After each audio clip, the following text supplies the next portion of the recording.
une petite omission de ma part.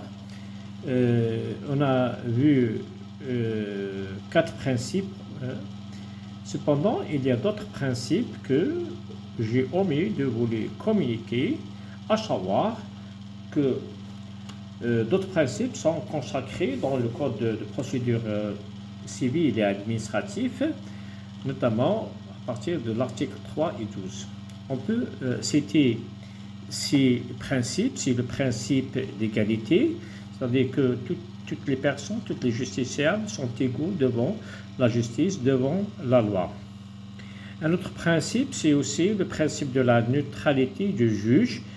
Le juge, il juge selon le droit, il est neutre, et il est impartial, et il ne se laisse pas influencer par les pressions, que ce soit les pressions d'ordre extérieur ou même ses convictions personnelles. Il y a un autre principe, c'est le principe de la durée raisonnable, que le citoyen attend toujours son jugement et le verdict ou bien la justice, elle tranche dans un délai raisonnable, parce que quand la justice perdure dans le temps, elle a un impact négatif sur le justiciable. Il y a aussi le principe de l'écriture, le principe aussi de la motivation des décisions qui constitue une garantie aussi pour les citoyens, c'est-à-dire pour connaître comment le juge il a rendu cette décision, comment il a motivé selon les faits qui lui ont été présentés et aussi selon les règles juridiques auxquelles il s'est référé.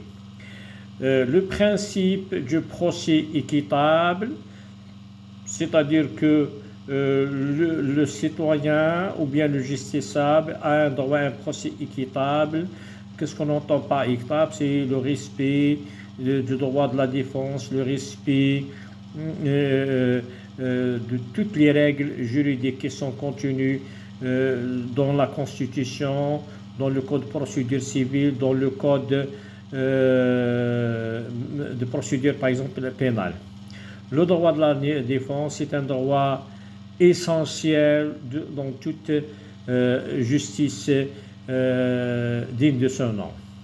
إذا تم نسيان بعض المبادئ والتي نعود إليها، وهي مكرسة في قانون الإجراءات المدنية وأيضا قانون الإجراءات الجزائية، على سبيل المثال من مادة 2 إلى 12، وهي هذه المبادئ: مبدأ المساواة، مبدأ الآجال المعقولة، مبدأ حياد القاضي، مبدأ الكتابية، مبدأ تسبيب الأحكام، ومبدأ المحاكمة العادلة، والحق في الدفاع.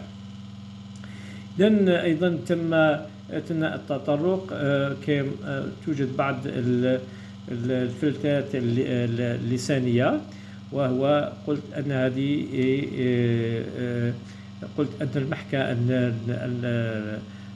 la cour d'appel est une juridiction de droit. Non, c'est une juridiction de fond. Donc on a la juridiction de fond, c'est la cour d'appel, c'est la cour. Le tribunal aussi, c'est une juridiction de fond, et la Cour suprême, c'est une juridiction de droit. Donc les deux juridictions, que ce soit la Cour d'appel, le tribunal, ils sont compétents et habilités à examiner les faits. Okay? Par contre, la Cour suprême, elle n'examine pas les faits, elle examine uniquement est-ce que la Cour a appliqué la loi. Donc, la Cour suprême, elle n'examine pas les faits, parce que les faits, ça relève des juridictions de fond.